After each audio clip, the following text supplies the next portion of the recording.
Welcome, blockheads. This is episode 85 of Business on the Block. This is your weekly insight into the digital business revolution. We've been on hiatus for the past 2 weeks, summertime swelter, as I'm sure everyone globally is dealing with.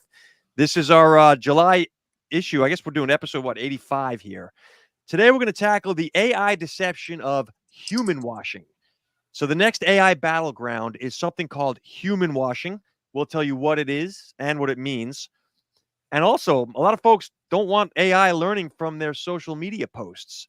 If you're one of those folks, well, you can find out what you can do about it today. And finally, if you didn't attend VidCon out in California, we'll bring you the top 7 takeaways from the event. We are bringing you the latest in the digital business revolution, the Business on the Block podcast, live every week.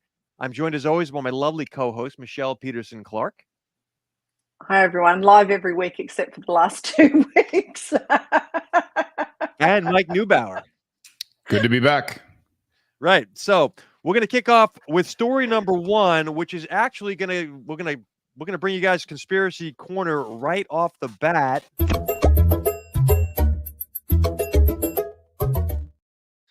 All right. So don your conspiracy hats. Story number 1. We couldn't even get our hats on quick enough. That's right. This popular AI chatbot caught lying on robocalls, telling users it's human. This is coming from the New York Post. Bland AI is a chatbot that companies use for robocalling. During tests with Wired magazine, the machine blatantly lied when asked if it was human. This is the latest example of what experts call, quote, human washing by AI. And that is effectively when the machinery wants you to think it's a human. And by the way, with the inflections and vocal tonalities now, these AI devices can actually fool humans into thinking it's human. So for conversational starter on this one, Michelle, we're going to start with you. What are your thoughts on the concept of human washing and whether or not this is a concern we should be watching for going forward?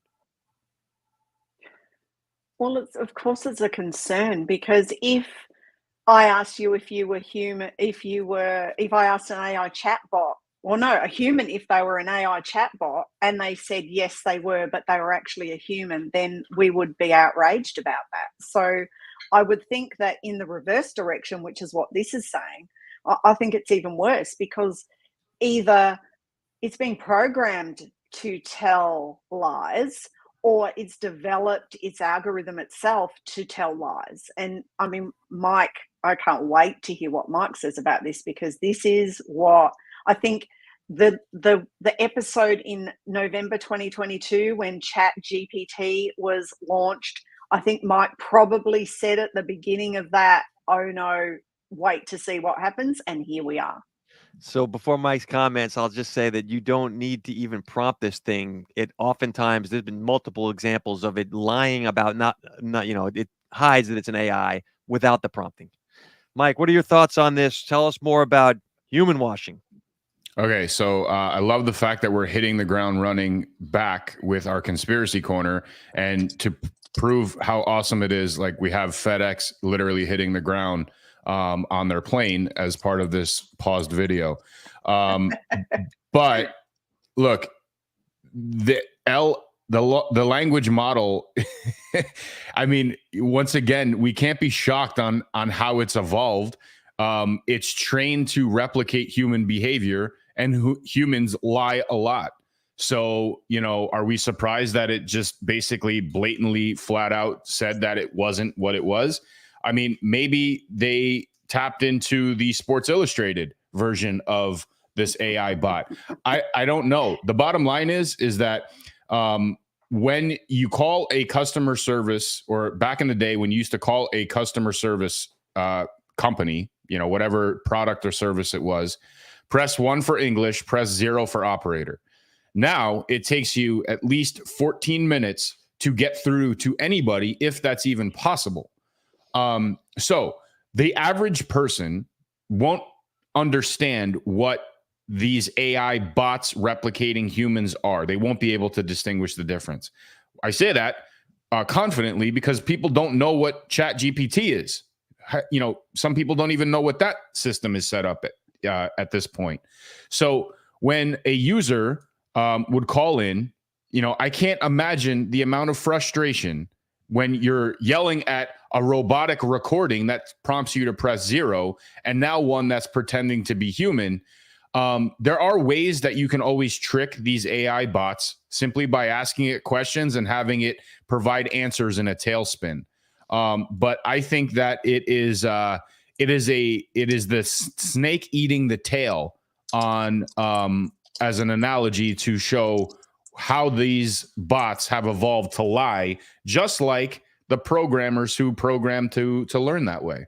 All right, I got 3 thoughts on this, Mike. Number 1, to your point, I agree that you're not going to be able to not get it to lie. This is not a program. It's not. You can't put guardrails on a self-learning machine like that. So number 1, get used to this. Number 2, it's human. Treat it like a person. Number 2, the concerns around the job world, the elimination of jobs and AI, and now the fact that AI actually can pretend to be human while it's eliminating jobs. I think that that's a real concern, obviously. But I also, to your point, Mike, believe that people will want to opt for a chatbot and not wait the 17 minutes for the caller to get through to a human. If I know it's a chatbot, fine. But I think going forward, we can assume it just will be. If I have to not wait for a person to pick me up, it's a chatbot. Well, I want to push back on that heavily, because if you've ever done a chat on a website now, it's all chatbots, right? And they're all preloaded with specific topics of questions that you may have. Well, 90% of the times that I interact with that, it's not the question that I want. So basically what it does is it goes through this strenuous process to sort of identify what your issue is, simply just to transfer it over to somebody else anyway. Right. But it's a filtering mechanism. But that person that it's filtering it into may not be real now. That, I think, is the point of this article. And I think too, I mean, there have been shortcuts in the past. Like, for example, when it starts to ask you really dumb questions, whether it be on the phone or online, you can say, I'd like to speak to a human service representative or whatever. And you can I would say that I want to speak to customer service representative over and over and over again. And after about 15 times, you do actually get to someone who in the old days you actually knew was human. But now, as Mike's saying, like, if they're going to lie about the fact that they are an AI and they are pretending to be human, it's going to get harder to work that out. Now, people like us might be able to work that out. Mike's daughter. People like us might be able to work that out, but the average mum and dad down the street are not going to be able to work that out.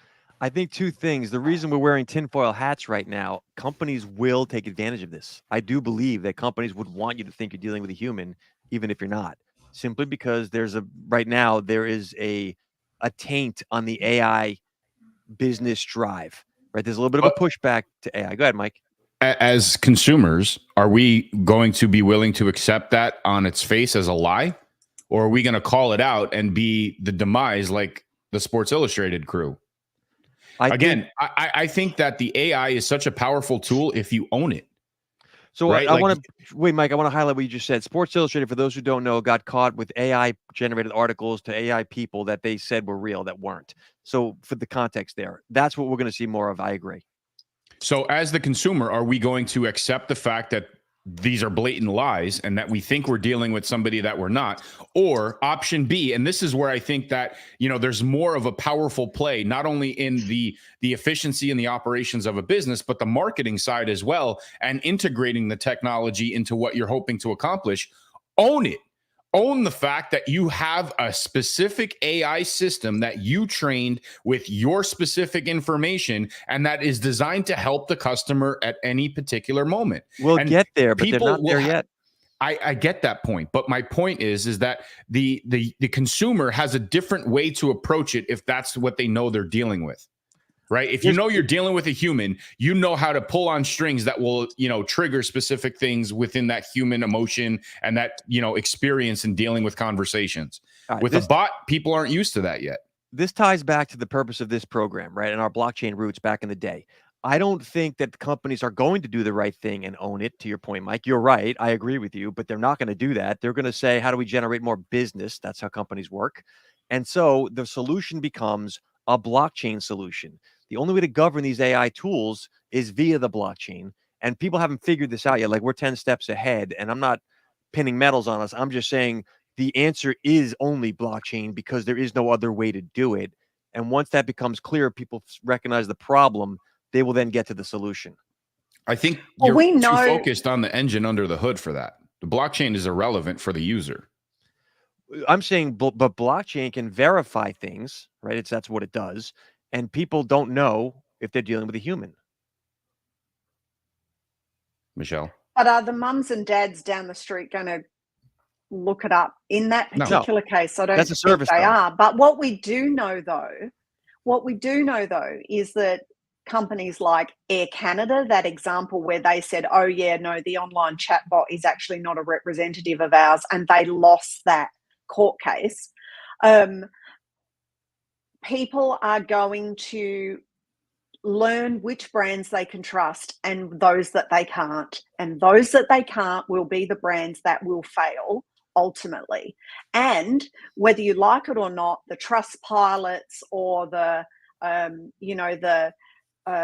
Yelp ratings, Reddit forums, those sorts of things will be where people will go, maybe even before they start to look for companies eventually, if the cesspool of all this gets so murky that people won't know what's truth and what isn't. For those who are old enough to remember, Michelle, early on, Yelp used to pay, you could pay them to bury bad ratings. And then there was pushback on that. And that's exactly where we are today, where these social media companies are changing the terms of engagement so that they can use your data without telling you. But and we'll get into that, I guess, in later on in this episode. But the point is that they are shoving down all of these AI tools down our throat without our consent and sometimes without even our knowledge, right? So in this entire process, right, let's just forget about the user experience and what they're dealing with, this fake human and this lying bot. The bot is actually calculating and taking a lot of the input that it receives from their engagement with the user.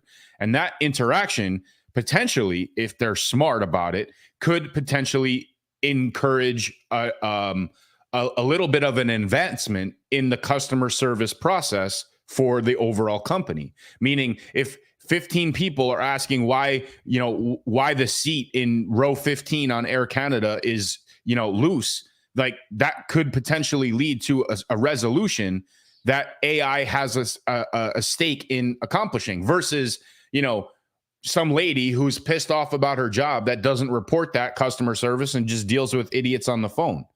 The point is that this operationally from the business could potentially become an efficiency tool that leads to advancement from the overall customer experience too. It's definitely going to be an efficiency tool. And I would hope that when seat 15A is loose, somebody reports that. Yes, Mike. Well, that hasn't been the case lately, has it? All right. I was going to take us into the second story if you guys are cool with that.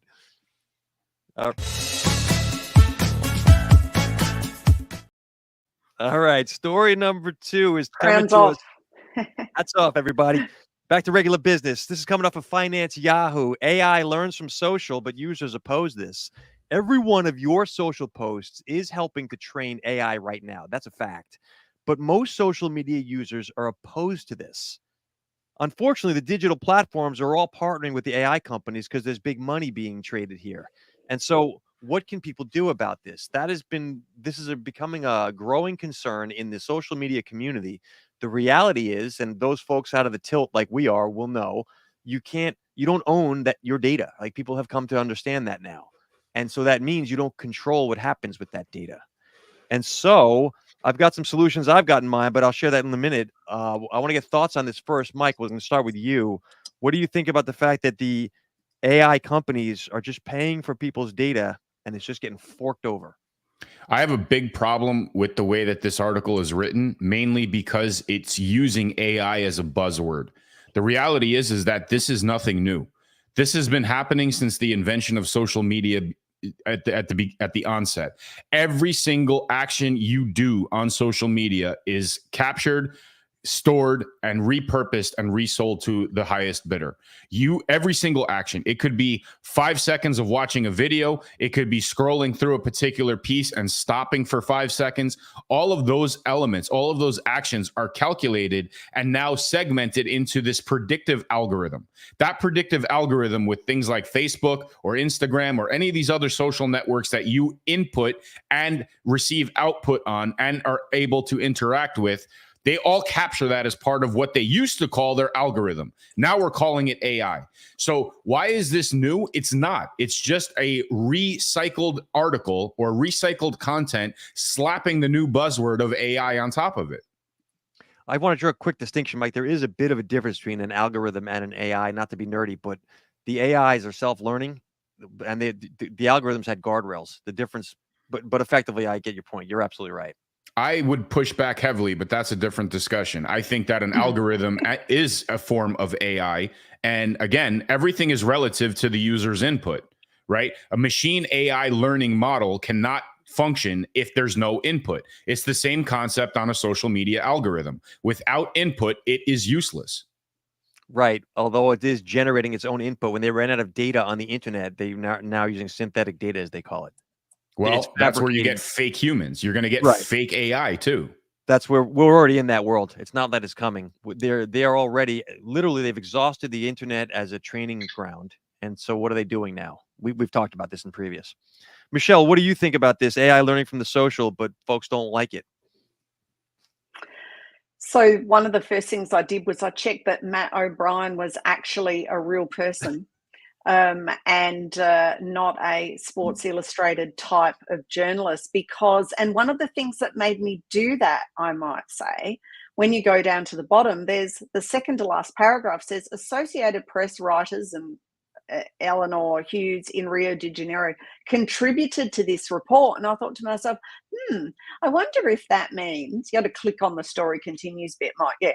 I was thinking, I wonder if that means that they asked AI to go out and have a look. Anyway, apparently Matt's real.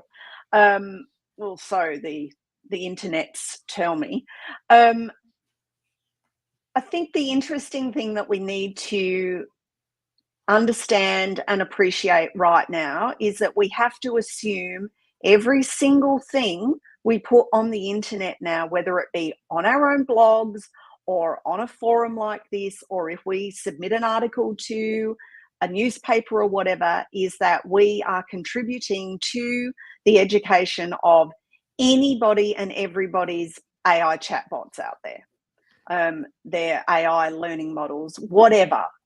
I think we have to have that now as our base assumption. Now we can go. How is that new? No, it's not. I'm saying, but there are people who post on Facebook every day that have no idea that I get that, but like everything that you do online, I don't know where that crossover. Maybe it is this AI system that will sort of wake people up in that all their actions. But again, as somebody who lives and breathes this every day, this is not new, right? All of these actions, like if you look at Google, for example, Google has historically been what's called a search-based algorithm. A user puts in a search term, a system of different optimization tools scour the internet basically with a big net, and they capture different pieces of whatever that search input is.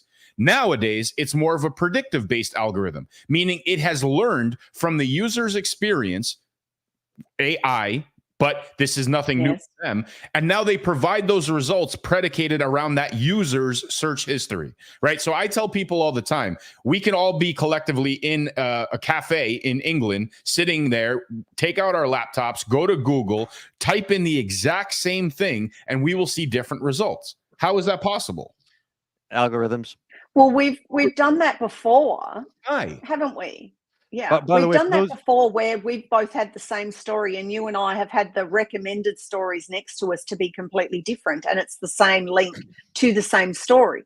Exactly. I guess a point of all this, I think, ultimately, if you think about it, is that people take action or have no action based on fear, greed, uncertainty, all of those sorts of things. This particular article, it's the basis of it is fear in marketing. So it is, are you okay with that? Well, everyone's automatically going to go, oh, I'm not okay with that. You know, blah, blah, blah, blah, blah, pitchforks in the town square. Except they'll go home and they'll still post on Facebook, or they'll still read Twitter, or they'll still, you know, be in their subreddit forum. And so, like, I think that this is the same of ticking the box of the privacy things when you sign up for a website. People just tick it because they go, oh yeah, but then later on when it gets pointed out to them that suddenly, you know, they're giving birth photos are being used in some medical training video, and they've gone, oh my goodness, how did that happen? So the dopamine and the addiction, and the addiction are worth more. I want to make one point, Michelle, to your point about the recommended articles being different for you and Mike on a link. Something that people aren't aware of on social media is that the algorithms are being applied to the comments section, so that you'll get a different set of comments showing to you than I'll get to me on the same post. But it is specifically designed to be the opposite of my viewpoint to spark engagement. So, for example, it wants to show me all the comments that it knows I'm going to disagree with, so I'll respond. And I'll give you a real world example of that, because back in 5 years ago or so, I did a full thorough analysis of Facebook, both, from 3 different perspectives: the user, the business, and the algorithm. Shower after you did that? No. Well, I mean, I had to burn my eyes, but through 3 different prisms: the user, the business, and the algorithm. And in the process of doing this, one thing that triggered, to your exact point, I'm a Giants fan, right? New York Giants.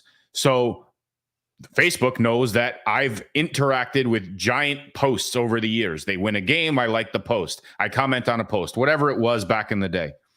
When I was doing this analysis, on that same right-hand side where you can have all the ads, there was an ad there that said, who is going to win this week, the Giants or the Eagles? And the Eagles was pre-selected. Why was it pre-selected? Because it knows that I, as a Giants fan, do not want to see the Eagles have any sort of advantage over the Giants on my page. Therefore, it predicts that I am going to interact with that to change it so that the Giants are predicted to win. Well, it brought me to some law firm or whatever it was, the interaction of the ad. So it lied to me. But the point is valid for what you just described. It is designed to trigger any sort of counter argument that seeds into your addiction to continuously fight and prove your point. When you do that, you provide the system with input. The system, that's the fuel for the system. It cannot survive without that input. Without it, it's dead. I made the argument before. If everybody in the world stopped using Facebook for 7 days, it is belly up. It's dead. There's no way it could survive. Well, you're bringing up football here with New York Giants, Philadelphia Eagles. I have to quick shout out to my friend Kevin O'Neill, who I know is listening, who is a big major Eagles fan. Mike, I'm sorry to say. Well, I don't think he's banished from the show. I don't think people realize that that's the case with the comment section. They realize that's the case with suggested, search results in Google, but they don't realize that the comments are being manipulated, and that is the word. All right, I'm going to take us to story number 3. A comment from you, Michelle. Are you cool with that? I'm good. All right, this is going to be a little more fun. We'll tell you what's going on in the world of the creator economy.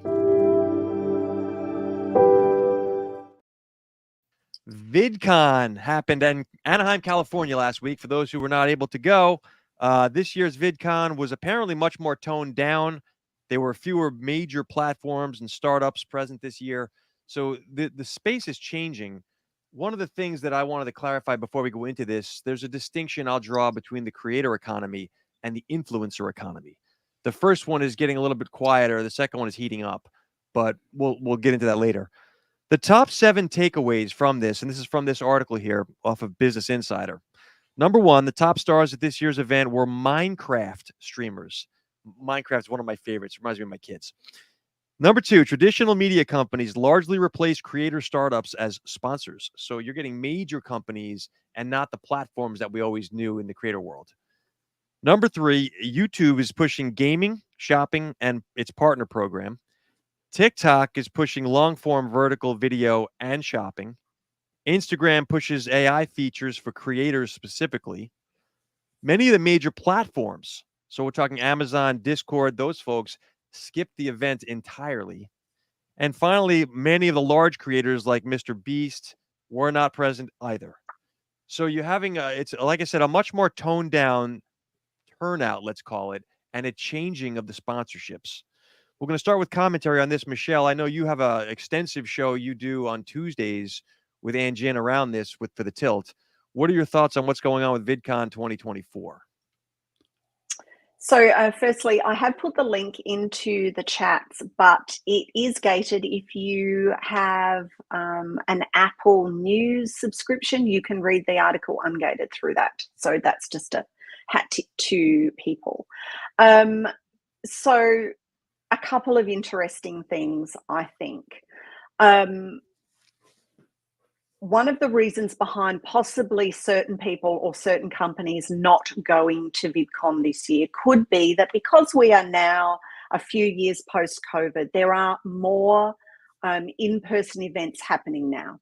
And because of that, and because of the way the economy is and how some businesses are not doing as well, or the bottom line, or investors are wanting more out of their investments, they have to pick who it is that they go to. And so I guess that could explain why some of the bigger names, like not necessarily Amazon, because you would assume their budget's pretty endless, but Discord and a few other major platforms, not necessarily going here.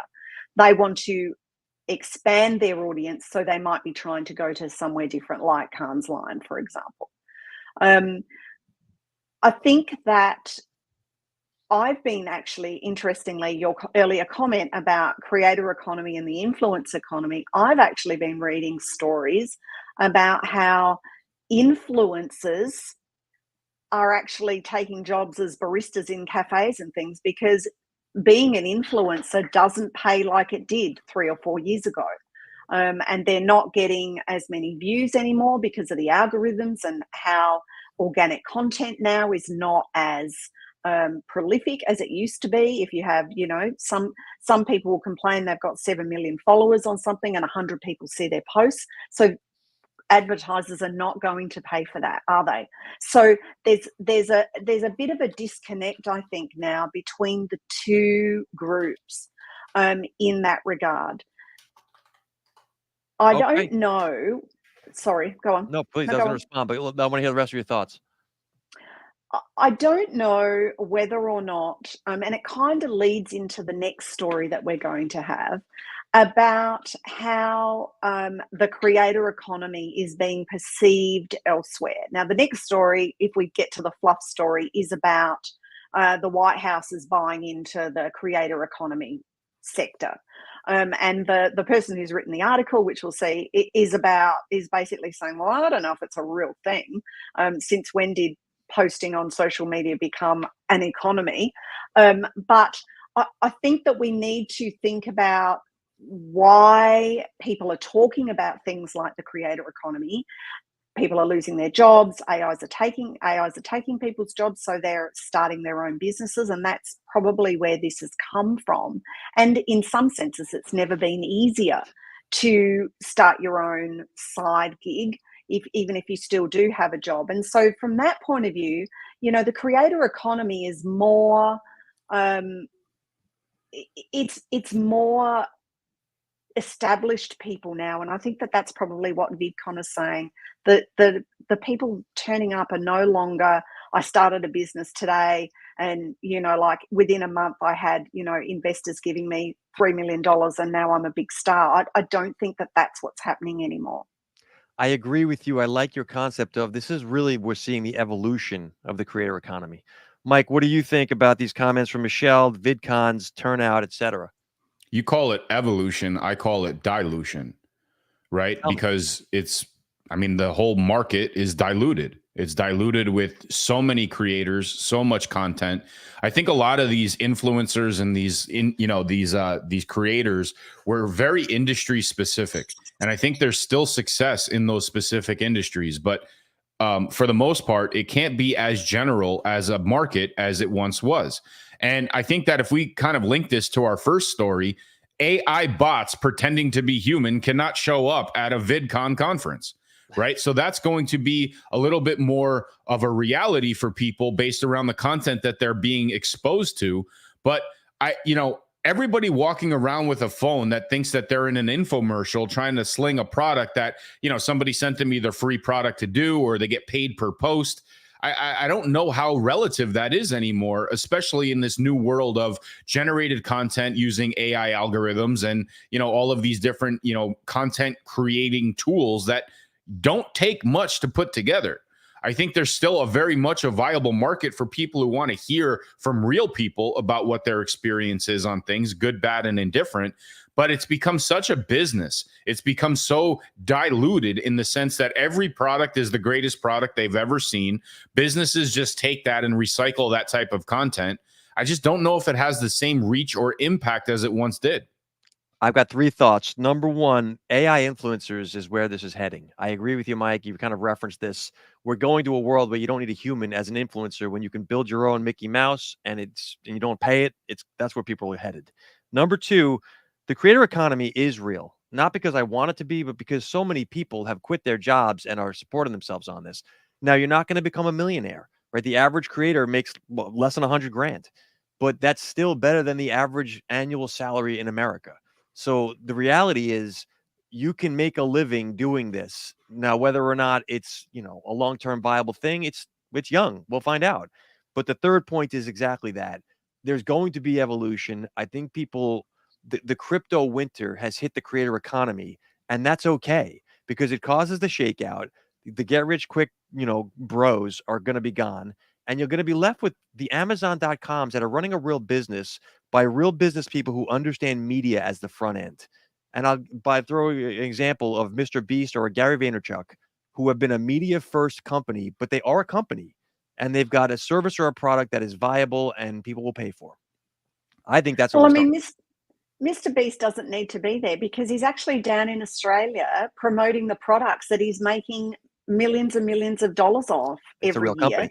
So, yeah, he doesn't need to do that. And, to your first point, I think that ultimately conferences, in-person conferences like VidCon, etc., are going to have things like holodecks, like from Star Trek, where the AI influencer holograms, it doesn't have to just be ABBA that turns up virtually at events. It can happen at these things in the future too. And I think that that's probably what, maybe there will be an AI virtual stage in future conferences like this. You know what makes that less ridiculous? Go ahead, Mike. Go ahead. No, please. You go first. After all right. you.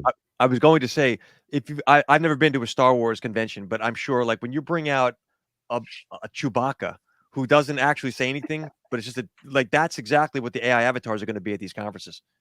Go ahead, Mike. Do you know one of the hardest industries to break into is sports broadcasting because there's no turnover. These people are broadcasters for a generation, life, not just years, a generation. What if we take this system and, this influencer, this creator economy system, and we recycle people that we know were successful using some of these AI, these AI or avatar type models where a Mr. Beast can sell his rights many, many, many years after Mr. Beast is long beasted away. And now companies can use his likeness, similar to the George Carlin scenario, and sell that as part of an estate. Now, does that create a turnaround? And does it, allow for new users to break into this market? The answer is probably not really, because companies are going to want to know what works and they're going to want to put their money towards that. But this, I think, again, is where AI is going to have the biggest impact on this market. Companies 100 years from now will be able to license Mr. Beast and create a Mr. Beast ad as if he were alive to do it for their company. We're already seeing that, Mike. There's been so many people that have pushed back against the usage of their image or their voices, right, in AI versions of it on social. You had actually there's a couple of them. The Black Widow, what's her face? Scarlett Johansson. You've got people who have said, I don't want to have my image or likeness or voice being used. Meanwhile, you've got the presidents of the United States or former presidents playing Dungeons and Dragons. Like that's George Carlin, as you referenced, for those who don't know, there was a whole comedy special made. George is deceased, and yet his image and likeness and voice were used. So it's already started, is my point, Mike. I think you're right. But it's again, it's nothing new, right? Like I remember as a kid seeing commercials of Pepsi with Jimi Hendrix, right? Like, you know, they still use these types of likenesses, and all it does is it taps into a history that we have that we want to relive, right? Like that's where all the toys and all the TV shows come from now. It's all recycled crap from when we were kids because we sort of have a personal touch to that. We want to introduce that to our kids, our nephews, we want to relive that experience using the new technology. And I feel like, you know, in advertising, in marketing, because that's somewhat what content creators are doing, right? They're advertisers. They are going to have the ability to recycle their existing success in the content they create later on down the road using AI algorithms. Right. I think that the AI influencer community thing is going to become the next big wave because it's cheaper. It makes sense. And the tech is there now.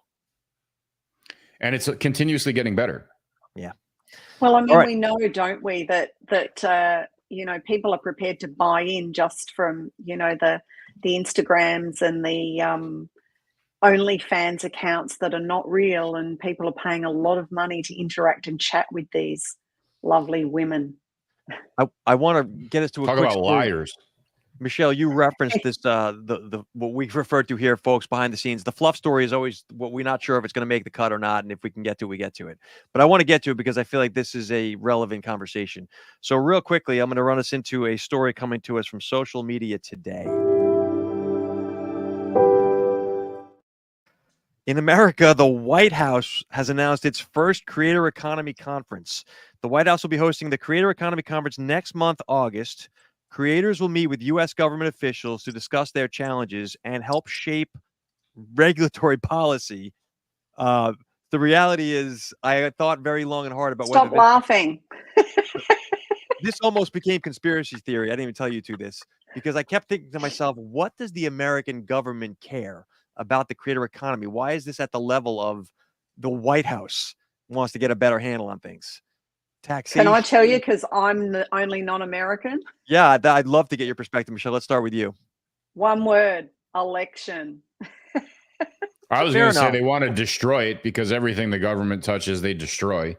But it's isn't it, as the election? I agree with you. Isn't it easy just to run misinformation campaigns on social, like we've all been watching, versus to try to the regulatory approach for this thing it's strange. No, man. The best way to, and maybe this is conspiracy corner, but the best way to get your bullshit narrative out there is to have other people regurgitate it. So you think this is a recruitment effort? 100%.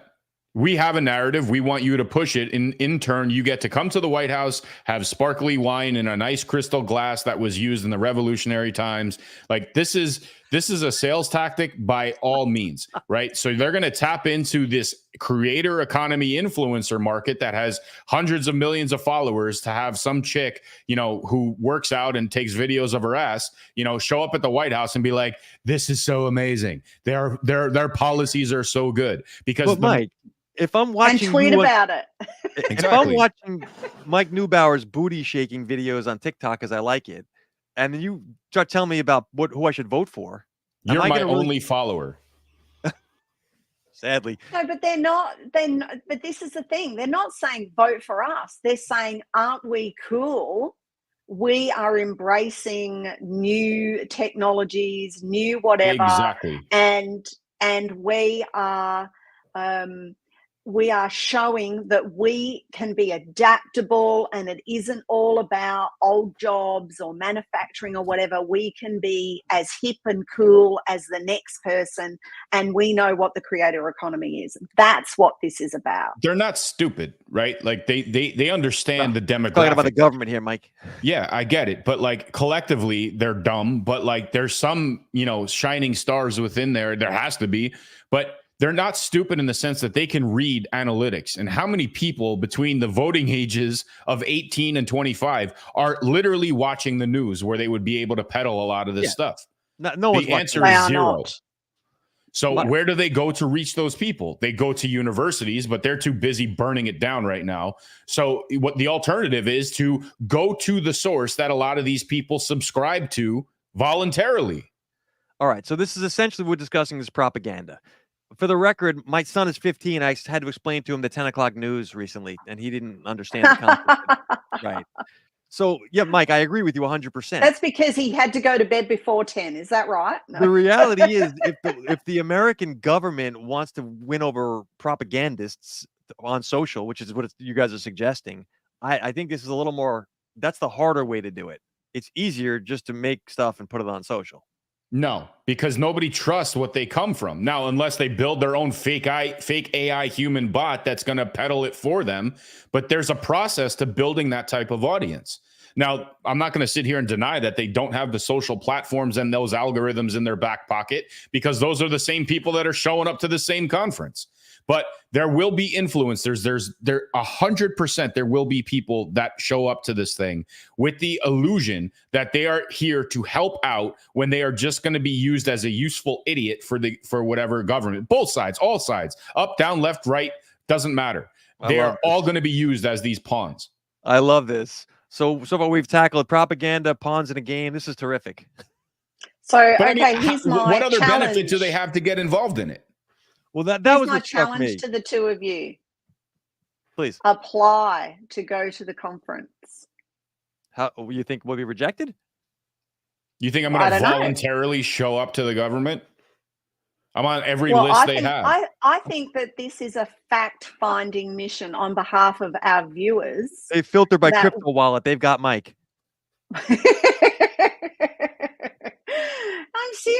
I'm serious. You should. I think that one of you for research for next week's show, because apparently there are questions that you have to answer, because I just started clicking through, and I think that it would be a good idea for you to answer the questions and see what happens. It's at the top where the link says Creator Economy Conference. If you click on that, it goes to the White House page, and then it says click to apply. So every action you take on the internet is monitored. Now I'm on another list. Thank you. There's no more lists, Mike. You're good. Honestly, Michelle, it's interesting, and I agree with you, but I feel that Mike has got his hands around this. It is an effort by the U.S. government, since they can't regulate it away and they can't shadow ban people, and they can't deplatform enough. So this is the next step. But the reality is people aren't fooled. I'm not going to suddenly, when Mr. Beast starts shoving, Democrats and Republicans down my throat, I'm not going to buy into it because I like Mr. Beast. So I think that I don't think they have to do that. All they have to do is, as Mike was saying, a little video of them on the White House lawn or in the Rose Garden saying, I'm here at the White House at the Creator Economy Conference. They really get it. We've had a great day. They don't even have to say anything about the election or voting for people to go, oh yeah, I'm a creator economy person, or I want to be. Maybe this government's the one that's going to help me more. This is what we're talking about, the psychology of this. Think about the okay, great word, psychology. Think about the psychology of advertising, right? A billboard with Doritos does not ask for the hard sale of Doritos. All it does is it plants a little seed in somebody's head that, hey, you remember Doritos? We're awesome. We're cheesy. We get your fingers all crusted with dust. Next time you're in a store and you pass by Doritos, you are subconsciously more likely to interact with that product just based around not even recognizing or remembering the fact that you saw that billboard. This is the same concept, right? So that creator goes to this conference. They don't have to tell you, hey, you need to vote for Democrat or you need to vote for Republican. They just need to show that they're in that world. They are a part of that event. So whatever they decide later, hey guys, I just voted. I got my little sticker. I got to tell you, I voted Republican this time because of XYZ. That person is going to absorb the content, whether they agree or not. But when that person goes into the voting booth, they're going to think, oh, well, you know what? I saw this somewhere. That person that I follow and subscribe to and already entrust provided me with all these bullet points on what they think is accurate in where we are and what can be the resolution to some of these issues that I also agree with, because we share similar content creation type of ventures or content itself, I'm more inclined to check off that box. So again, this is a subtle advertising move, but it is nothing more than the government basically deflecting, and this is the word that I want to use, deflecting the actual content itself to these influencers or content creators in the same manner that a business would in their marketing strategies.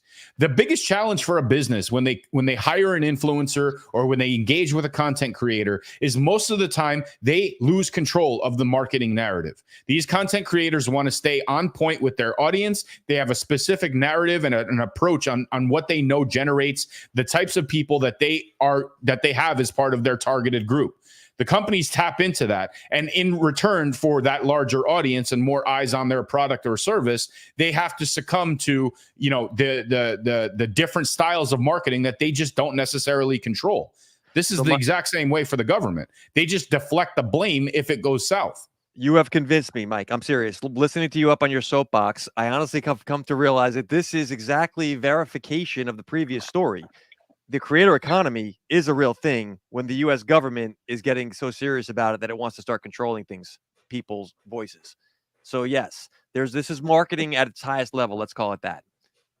But the other thing that the Doritos billboard when you're on the freeway does after you've sat for an hour in a traffic jam is you go, I'm hungry. When you stop for gas, it can be an immediate purchase because you've gone, I'm hungry, I've stopped for gas, I've been in this car park called a freeway for an hour, and there's a Doritos stand right next to the checkout. So it can be an immediate thing like that as well. And if you read the story and the blurb about how it is wanting to have, they want to listen to creators, they want you to be a part of, what will the policies be? They want to find out what your pain points are, all of that stuff. So that's like I can actually really make a difference here kind of thing as well, which they're playing into. I mean, I'm not saying it's going to work, Mike. I'm saying this is what they're doing. But if I was a Russian bot farm right now, I would be applying with everything I got. Well, you got to go there, though. Maybe. Amica. All right. I want to give us the recap rundown if I can. Stories we hit this week. AI deception of human washing. The next AI battleground being the fact that bots are lying, saying they're human. Out of Finance Yahoo, we got that AI is learning from social. Users oppose this, but basically nothing short of not being on social will solve that problem because we don't control the data. And finally, VidCon, top 7 takeaways, creator economy, which tied into the White House trying to influence the creator economy. Those are our stories. We're going to start with you, Michelle. This seems to be more your bailiwick today. What do you think about the stories we've hit today? What is the ones we should be paying most attention to? What are your thoughts? Look, how many times can we talk about AI? I mean, if you don't know about AI, if you don't know what AIs are being used in the platforms that you use or the work that you do, then it's time to start paying attention and find out. Mike, I see you put a comment on screen here. William Johnson. Once AI reaches super intelligence, there's no going back to quote unquote normal as we know it. I love it. I think it's a great concept. I would just replace AI with the internet because everything we know right now has predicated on some sort of an algorithm. And an algorithm, I'll make this argument with you on a different show. We can go back and forth. We can actually have a debate about it. Speaking of debates, but the learning components behind an AI system or an algorithm, regardless on what it is fed with all of the information that we voluntarily give it. So we have to just be conscious of that in every single thing we do on the internet. It doesn't matter if it's social media. It doesn't matter if you don't interact with it directly with a like or a comment or anything. And, I'll use the stupid example. If you're on the couch scrolling through Instagram and you lean over to sneeze, the minute that you leaned over, you stopped on a video. The algorithm, the AI tool associated with that calculates you as absorbing the content of that video. You don't even know what it is. You can care less. The next time you go back, you're going to start seeing recycled content that is similar to the video that you just paused on. I think this is the world we're in, though. From my perspective, I feel like I wanted to talk, or I thought I was going to discuss the AI human washing and the concerns there and how blockchain will solve that. But I really think the takeaway from this episode today, for me, has been the creator economy's evolution. The fact that things are changing rapidly in AI also means things are changing rapidly in every other field, including creators. Companies are in recession right now. Jobs are being lost. More people are turning to the creator economy as a potential way to supplement their income and are successfully doing so. So I think the reality is we're seeing an evolution into digital entrepreneurship. That is the term I will use.